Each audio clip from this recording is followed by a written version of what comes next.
नमस्कार दोस्तों, स्वागत है आप सभी का टीएलएम क्लास में। दोस्तों डिस्कस करेंगे कुछ महत्वपूर्ण प्रश्नों को जो कि आपकी आगामी सीटेट परीक्षा के लिए काफ़ी महत्वपूर्ण होगा।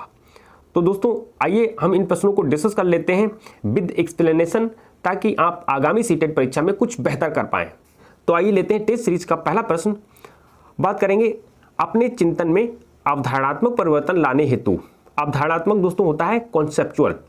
तो अवधारणात्मक परिवर्तन लाने हेतु विद्यार्थियों को सक्षम बनाने के लिए शिक्षिका को, एक शिक्षिका होने के नाते आपको क्या करना चाहिए यदि बच्चे के अंदर आप कॉन्सेप्ट डेवलप करना चाहते हैं तो। ऑप्शन ए, उन बच्चों को पुरस्कार देना चाहिए जिन्होंने अपने चिंतन में परिवर्तन किया है। ऑप्शन बी, बच्चों को स्वयं चिंतन करने के लिए हतोत्साहित करना चाहिए। दोस्तों हतोत्साहित एक नेगेटिव वर्ड है, हम बच्चों को हतोत्साहित नहीं करेंगे, ये ऑप्शन पहले से ही कट जाता है। ऑप्शन सी की बात करें तो व्याख्यान के रूप में व्याख्या प्रस्तुत करनी चाहिए। व्याख्यान के रूप में लेक्चर प्रस्तुत करना चाहिए, तो लेक्चर मेथड से बच्चों को हम नहीं पढ़ा सकते, तो ये भी ऑप्शन आपका कट हो जाएगा। ऑप्शन डी की बात करें, स्पष्ट और अस्वस्थ करने वाली व्याख्या देनी चाहिए तथा शिक्षार्थियों के साथ चर्चा करनी चाहिए। दोस्तों इसका जो बेस्ट आंसर रहेगा वो ऑप्शन डी रहेगा। बच्चों को हम स्पष्ट रूप से अस्वस्थ करने वाली व्याख्या देंगे तथा साथ में शिक्षार्थियों के साथ चर्चा करेंगे। जब बच्चे आपस में चर्चा करते हैं तो उनका ज्ञान स्थायी होता है, इसलिए इसका जो राइट आंसर होगा वो डी हो जाएगा। आइए लेते हैं नेक्स्ट क्वेश्चन को। प्राथमिक विद्यालय के कक्षा कक्ष के संदर्भ में सक्रियबद्धता का क्या अर्थ है। दोस्तों एक्टिविटी, यानी कि सक्रियबद्धता का क्या अर्थ है। प्राथमिक विद्यालय की बात कर रहा है, जब छोटे बच्चे होते हैं 1 से 5 के बात कर रहा है, तो कक्षा 1 से 5 में जब बच्चा होता है तो उसमें सक्रियबद्धता का क्या अर्थ है, इसकी बात कर रहा है। आइए लेते हैं फर्स्ट ऑप्शन, याद करना। सक्रियबद्धता यानी बच्चा याद करे, प्रत्यास्मरण, रटे चीज़ों को और सुनाना, ये चीज़ रहती है सक्रियबद्धता के अंतर्गत। बी ऑप्शन है शिक्षक का अनुकरण करे, नकल करना। और सी की बात करें जांच पड़ताल करना, प्रश्न पूछना, वाद विवाद करना। और ऑप्शन डी की बात करें तो शिक्षक द्वारा दिए गए उत्तरों को नकल करना। तो दोस्तों सक्रियबद्धता का अगर राइट आंसर देखेंगे तो ऑप्शन सी के साथ जाएंगे, जांच पड़ताल करना, प्रश्न पूछना और वाद विवाद करना। यदि बच्चा कक्षा में प्रश्नों को पूछता है, टीचर से प्रश्नों को पूछता है, इसका मतलब बच्चा क्या है, एक्टिव है, सक्रिय है, वाद विवाद कर रहा है, बच्चों के साथ, अपने सहपाठियों के साथ वाद विवाद कर रहा है, खोज करके सीख रहा है, तो बच्चा क्या कहलाएगा, सक्रिय कहलाएगा, कि बच्चा अपने कक्षा में सक्रिय है। यही ऑप्शन आपका राइट होगा। आइए लेते हैं नेक्स्ट क्वेश्चन को। बच्चे तब सर्वाधिक सृजनशील होते हैं जब वे किसी गतिविधि में भाग लेते हैं। दोस्तों सृजनशील का मतलब समझ लेते हैं। सृजनशील का मतलब होता है कि बच्चा कुछ नया क्रिएट करे, कुछ नए तरीके से विचार करे, कुछ नए तरीके से सोचे, ये सृजनशीलता का मतलब होता है। तो ये कह रहे हैं कि बच्चा तब सर्वाधिक सृजनशील होता है जब वे किसी गतिविधि में भाग लेते हैं। ऑप्शन ए, शिक्षक की डांट से बचने के लिए। ऑप्शन बी, दूसरों के सामने अच्छा करने के दबाव में आकर। ऑप्शन सी, अपनी रुचि से। और ऑप्शन डी, पुरस्कार के लिए। दोस्तों इसमें जो राइट आंसर होगा वो सी होगा, अपनी रुचि से। जब बच्चा अपनी रुचि से कोई काम करेगा तो वे अधिक सृजनशील होंगे। इसका जो राइट आंसर होगा सी राइट आंसर होगा। आइए नेक्स्ट क्वेश्चन को लेते हैं।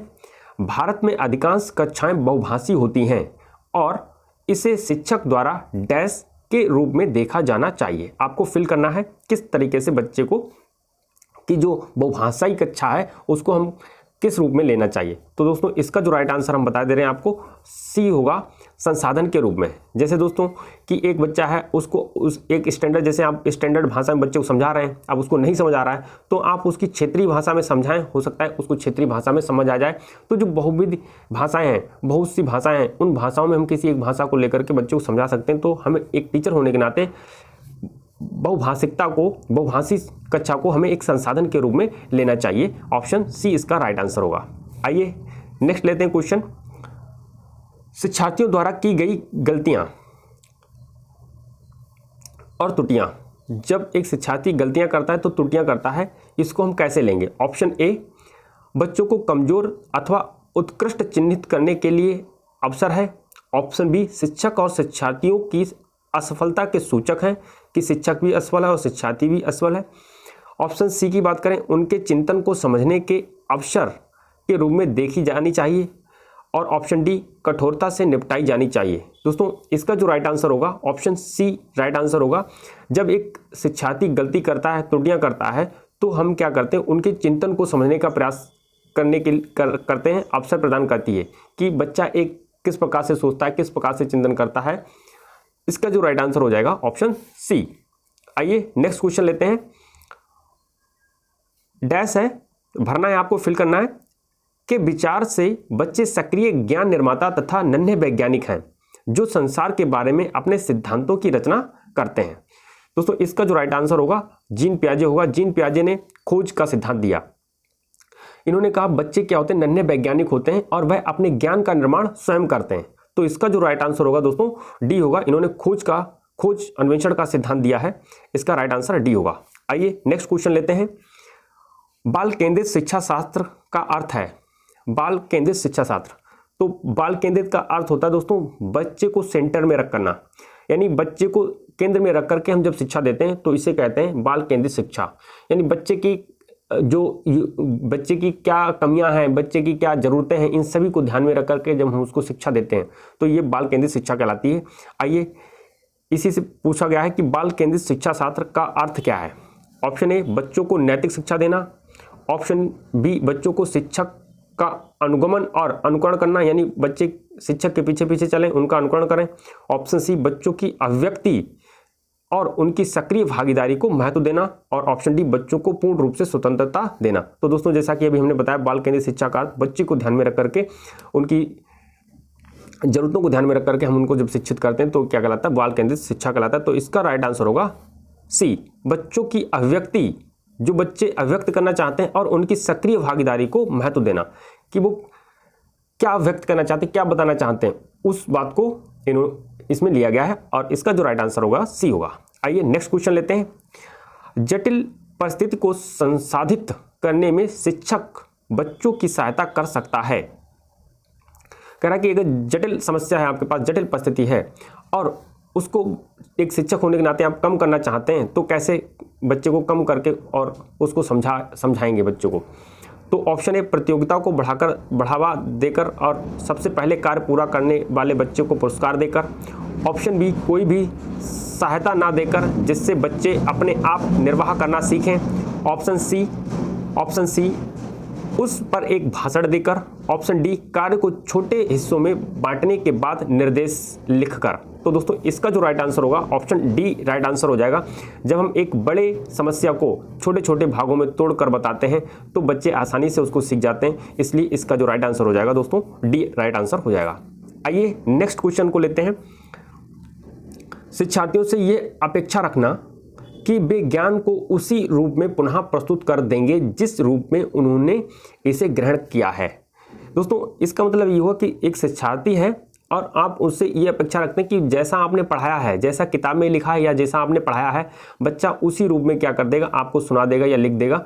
तो ये अपेक्षा रखना क्या है? तो दोस्तों ये अपेक्षा रखना ज्यों का हूबहू बच्चे डिलीवर कर दें उस चीज़ को, तो ये तो निश्चित है कि वो अच्छा नहीं माना जाएगा। तो जिसमें दोस्तों अच्छा ऑप्शन है वो आप पहले से ही काट सकते हैं। जैसे इसमें लिखा है अच्छा है क्योंकि ये शिक्षक के लिए आकलन के लिए सरल है, ये तो बिल्कुल नहीं है, क्योंकि हूबहू लिख देना या बता देना ये तो रोट लर्निंग को बढ़ावा देता है, इसलिए ऑप्शन ए कट जाएगा। एक प्रभावी आकलन है, ये भी आपका ऑप्शन कट जाएगा क्योंकि ये भी हूबहू हम नहीं बताएंगे। जिसमें अच्छा ऑप्शन है वो कट जाएगा। ऑप्शन डी की बात करें, अच्छा है क्योंकि जो भी हमारे मन में है हम उसे रिकॉर्ड करने लगते हैं, ये भी ऑप्शन आपका कट जाएगा। तो ऑप्शन इसका हो जाएगा दोस्तों ऑप्शन सी, समस्या है, क्योंकि एक जब हम रोट लर्निंग को बढ़ावा देंगे वो हमारे लिए क्या होगी, एक समस्या है, क्योंकि व्यक्ति अनुभवों की व्याख्या करते हैं। व्यक्ति क्या है या बच्चा है, व्यक्ति वो क्या करे, अपने अनुभव की व्याख्या करता है और ज्ञान को ज्यों का त्यों पुनः उत्पादित नहीं करते। तो इसका राइट आंसर हो जाएगा सी। आइए नेक्स्ट क्वेश्चन लेते हैं। जब शिक्षार्थियों को समूह में किसी समस्या पर चर्चा का अवसर दिया जाता है तब उनके सीखने का चक्र, तो कहा जा रहा है कि जब एक बच्चे को आप समूह में सिखाते हैं, समूह ग्रुप डिस्कशन करवाते हैं बच्चे को, तो उसका जो वक्र होगा सीखने का वो कैसा होगा। तो दोस्तों वक्र जो हो जाएगा आपका बेहतर होगा, क्योंकि बच्चा ग्रुप डिस्कशन से बेहतर सीख पाता है। बच्चे एक दूसरे के भाव को देख पाते हैं, बच्चे एक दूसरे के भाव को समझने के प्रयास करते हैं, तो बहुत सारी चीज़ें ज्ञान बच्चों का स्थायी हो जाता है। इसलिए इसका जो राइट आंसर होगा ए राइट आंसर होगा। उनका जो वक्र होगा सीखने का वो एक बेहतर होगा। आइए नेक्स्ट क्वेश्चन को लेते हैं। विकास की गति एक व्यक्ति से दूसरे में भिन्न होती है, किंतु यह एक डैश नमूने का अनुगमन करती है। दोस्तों विकास की अगर बात करें तो विकास क्या होता है, विकास की गति एक दूसरे से भिन्न होती है, क्योंकि इंडिविजुअल डिफरेंसेस होते हैं। जब इंडिविजुअल डिफरेंसेस होते हैं इसके कारण एक व्यक्ति दूसरे व्यक्ति से भिन्न होता है और उसकी गति जो होती है वो भी भिन्न होती है, परंतु ये एक क्रमबद्ध और व्यवस्थित नमूने का अनुगमन करती है, एक क्रम से चलती है, बिल्कुल एक स्टेप को कूद के दूसरे स्टेप में नहीं पहुंचा जा सकता। एक क्रम से ही ये क्या करेगा, विकास एक क्रम से ही बढ़ता है, एक क्रम का अनुगमन करता है विकास। तो इसलिए इसका जो राइट आंसर होगा वो डी होगा। आइए नेक्स्ट क्वेश्चन लेते हैं। विकास के लिए निम्नलिखित में से कौन सा एक उचित है? विकास के लिए निम्नलिखित में से कौन सा एक उचित है? आपको विकास के बारे में बताना है क्या उचित है। ऑप्शन लेते हैं। ए, विकास जन्म के साथ प्रारंभ होता है और समाप्त होता है। नहीं दोस्तों, जन्म के साथ शुरू हो जाता है और समाप्त मृत्यु पर्यंत तक चलता है, तो इसका ऑप्शन एक फॉल्स हो जाएगा। ऑप्शन बी की बात करें, सामाजिक संस्कृति संदर्भ विकास में एक महत्वपूर्ण भूमिका का निर्वाह करता है, हो सकता है दोस्तों। आइए आगे आंसर पढ़ते हैं। ऑप्शन सी, विकास एकल आयामी है। नहीं दोस्तों, विकास बहुआयामी है, चारों तरफ से विकास होता है। ऑप्शन डी, विकास पृथक होता है। नहीं दोस्तों, इसका जो राइट आंसर हो जाएगा बी होगा, सामाजिक संस्कृति संदर्भ विकास का में एक महत्वपूर्ण भूमिका रोल प्ले करता है। इसका राइट आंसर होगा बी, सामाजिक संस्कृति, यानी जो हमारी सामाजिक संस्कृति है, हमारे जो आसपास का वातावरण है, ये सारी की सारी चीज़ें विकास पर प्रभाव डालती हैं। आइए नेक्स्ट क्वेश्चन को लेते हैं। व्यक्तियों में एक दूसरे से भिन्नता क्यों होती है? ये कह रहे हैं कि व्यक्तियों में एक दूसरे से भिन्नता क्यों होती है। अभी दोस्तों हमने बात की कि कुछ बच्चों में क्या सभी बच्चों में इंडिविजुअल डिफरेंसेस के कारण भिन्नता होती है। तो वो भिन्नता किस वजह से होती है वो पूछ रहे हैं। तो ऑप्शन वातावरण के प्रभाव के कारण, हाँ दोस्तों बिल्कुल हो सकती है। ऑप्शन बी, जन्मजात विशेषताओं के कारण, हाँ दोस्तों हो सकती है। ऑप्शन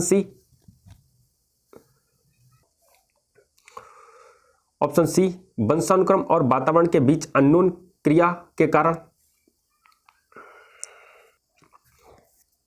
ऑप्शन डी, प्रत्येक व्यक्ति को उसके माता पिता से जीनों का भिन्न समुच्चय प्राप्त होने के कारण। तो दोस्तों इसका जो राइट आंसर होगा, देखिए दोस्तों इसमें क्या है, सिर्फ इसमें वातावरण लिखा हुआ है, वातावरण के कारण हो सकती है। जन्मजात विशेषताओं, कुछ माता पिता से में जो जन्मजात विशेषताएं इसके कारण, लेकिन हमारे जो व्यक्ति होता है, व्यक्ति पर जो प्रभाव पड़ता है वो वंशानुक्रम, यानी माता पिता से जो जन्मजात हमें गुण प्राप्त होते हैं उनका, और दोस्तों वातावरण के बीच जब वो अन्योन्य क्रिया करता है, इसके कारण व्यक्ति एक दूसरे से भिन्न होता है। इसका जो राइट आंसर होगा ऑप्शन सी बेस्ट आंसर होगा इसके लिए। आइए नेक्स्ट क्वेश्चन को लेते हैं। बच्चे के सामाजिकरण में परिवार डैश भूमिका निभाता है। एक बच्चा है तो उस बच्चे में जो सामाजिकरण में परिवार एक भूमिका निभाता है, वो कैसी भूमिका निभाता है? ऑप्शन की बात करें तो कम महत्वपूर्ण, ऑप्शन बी रोमांचकारी, ऑप्शन सी मुख्य, ऑप्शन डी गौण। दोस्तों सबसे पहले समझ लेते हैं कि सामाजिकरण क्या है। सामाजिकरण वह प्रक्रिया होती है जिसमें एक बालक अपने आसपास हो रहे कार्यों को देख करके कुछ सीखता है, अपने समाज से जो रीति रिवाज हैं, जो आदतें हैं उनको सीखता है, जो समाज में चल रही अवधारणाएं हैं उनको बच्चा एक ग्रहण करता है। तो ये सारी चीज़ें, आदतें, रीति रिवाज और जो समाज में हो रहे कार्य, उनको देख करके बच्चा कुछ चीज़ों को अपने जीवन निर्वाह करने के लिए चीज़ों को सीखता है, जो चीज़ें बच्चे को एक सामाजिक प्राणी बनाती हैं। ऐसी प्रक्रिया क्या कहलाती है? सामाजिकरण कहलाती है। और सामाजिकरण में परिवार की भूमिका पूछी जा रही है कि इन सभी में परिवार की जो भूमिका है वो क्या है। तो ये एक मुख्य भूमिका निभाता है। परिवार जो है एक सामाजिकरण की मुख्य भूमिका निभाता है।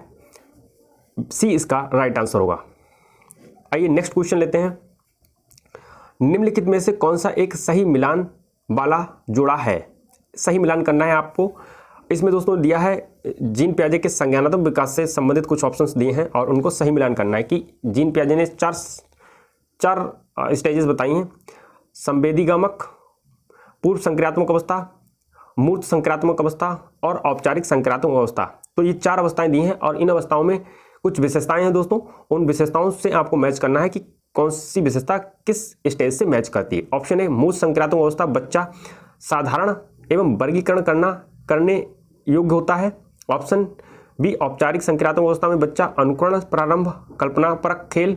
ऑप्शन सी शैशवावस्था, तर्क का प्रयोग, अनुप्रयोग और अनुमान लगाने में सक्षम। और ऑप्शन डी पूर्व संक्रियात्मक, बच्चा निगमनात्मक विचार करने लगता है। तो दोस्तों इसमें राइट,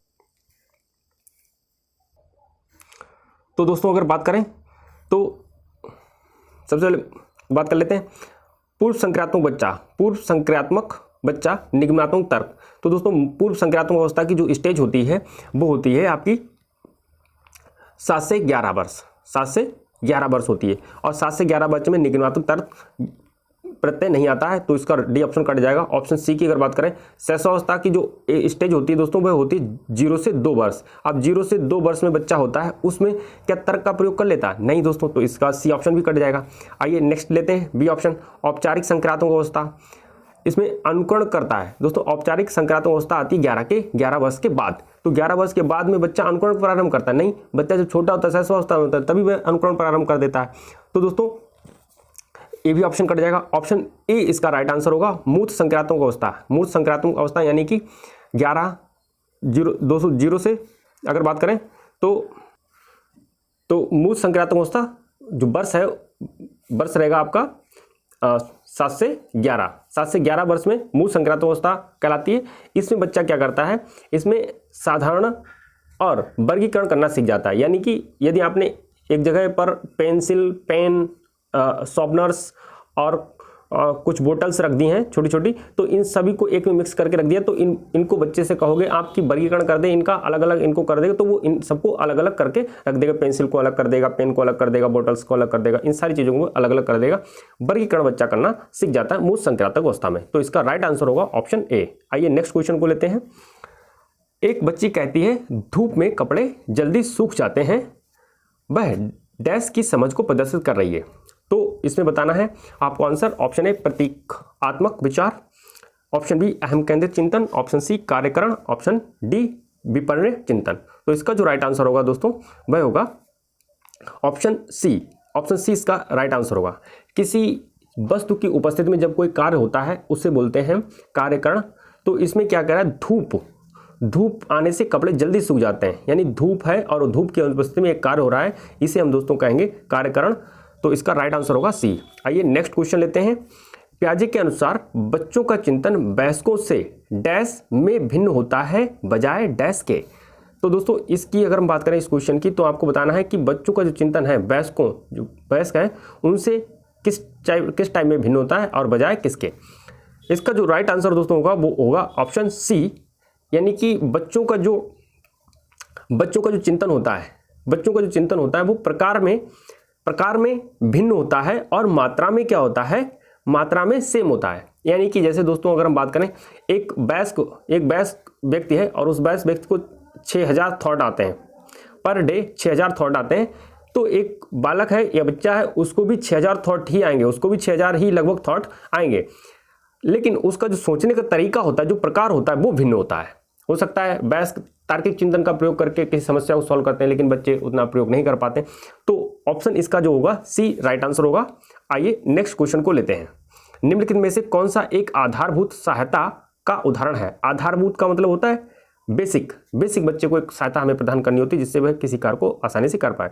तो इसका जो राइट आंसर आपको बताना है, ऑप्शन ए अनुबोधन और संकेत देना, नाजुक परिस्थितियों पर प्रश्न पूछना, ऑप्शन बी शिक्षार्थियों को प्रेरित करने वाले भाषण देना, ऑप्शन सी प्रश्न पूछने को बढ़ावा दिए बिना स्पष्टीकरण देना, ये तो राइट आंसर हो ही नहीं सकता, ऑप्शन डी मूर्त और अमूर्त दोनों प्रकार का उपहार देना, उपहार की बात कर रहा है। तो दोस्तों इसका जो राइट आंसर होगा, इसका राइट आंसर होगा बी शिक्षार्थियों को प्रेरित करने के लिए भाषण देना।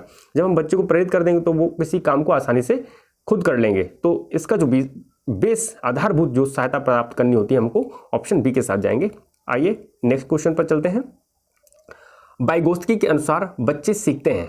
वाइगोत्स्की ने दोस्तों बता दें आपको, वाइगोत्स्की ने सामाजिक संस्कृति विकास का सिद्धांत दिया, सामाजिक संस्कृति विकास का सिद्धांत दिया। इसमें इन्होंने बताया है कि बच्चे समाज के साथ अन्योन्य क्रिया करके सीखते हैं। तो इसका जो इस हिसाब से जो राइट आंसर होगा दोस्तों, ऑप्शन डी के साथ जाएंगे। इसमें वयस्कों और समवयस्कों के साथ पारस्परिक क्रिया करके, यानी जो वयस्क होते हैं और जो समवयस्क होते हैं उनके साथ बच्चा क्या होता है, भाषा के माध्यम से जुड़ता है और भाषा के माध्यम से अपना विकास करता है। तो इसका जो राइट आंसर होगा डी होगा। आइए नेक्स्ट क्वेश्चन लेते हैं। कोहलबर्ग ने प्रस्तुत किए, क्या प्रस्तुत किया? तो दोस्तों कोहलबर्ग का नैतिक विकास का सिद्धांत है। इसमें इन्होंने 3 चरण बताए हैं नैतिक विकास के सिद्धांत में। आइए नेक्स्ट क्वेश्चन लेते हैं।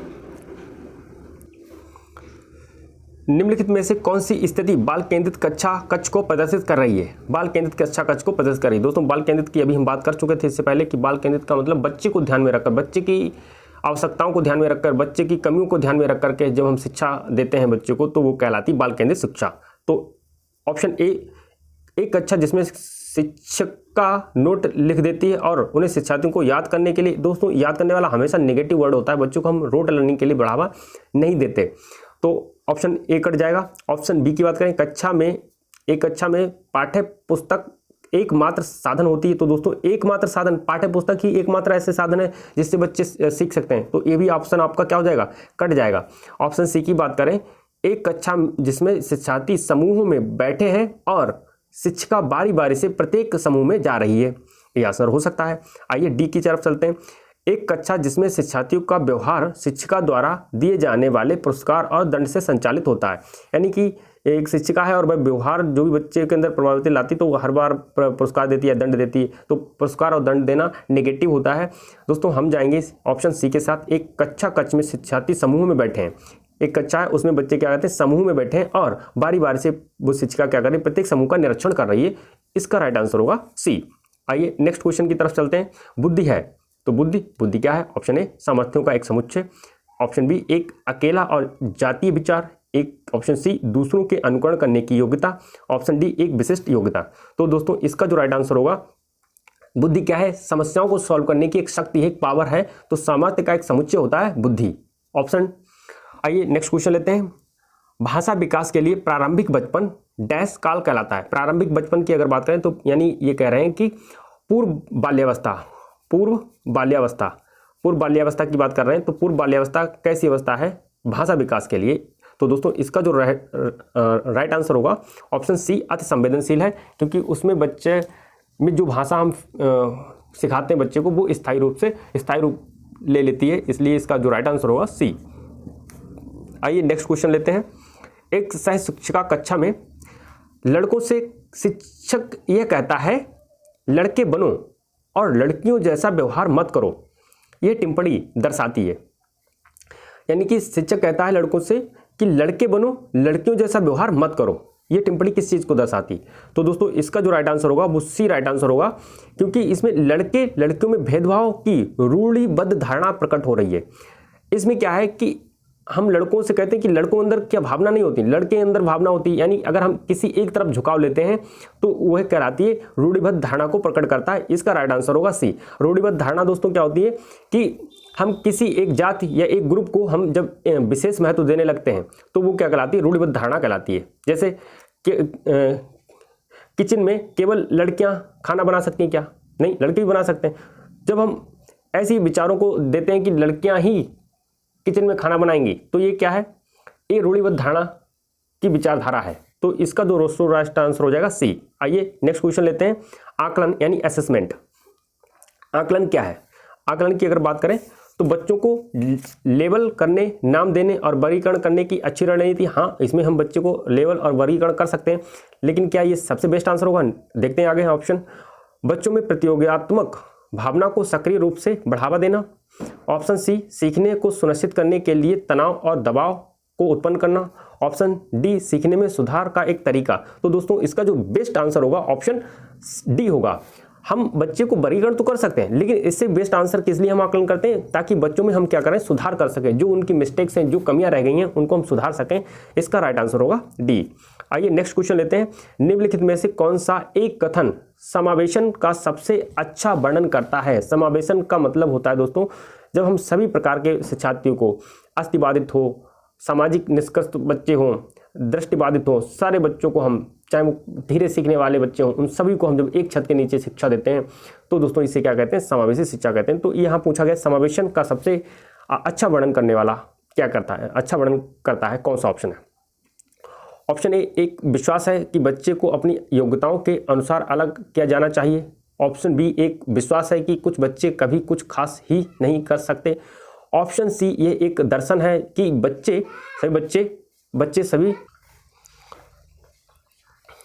तो यह एक दर्शन है कि सभी बच्चे को नियमित विद्यालय प्रणाली में समान शिक्षा प्राप्त करने का अधिकार है, ऑप्शन डी यह एक दर्शन है कि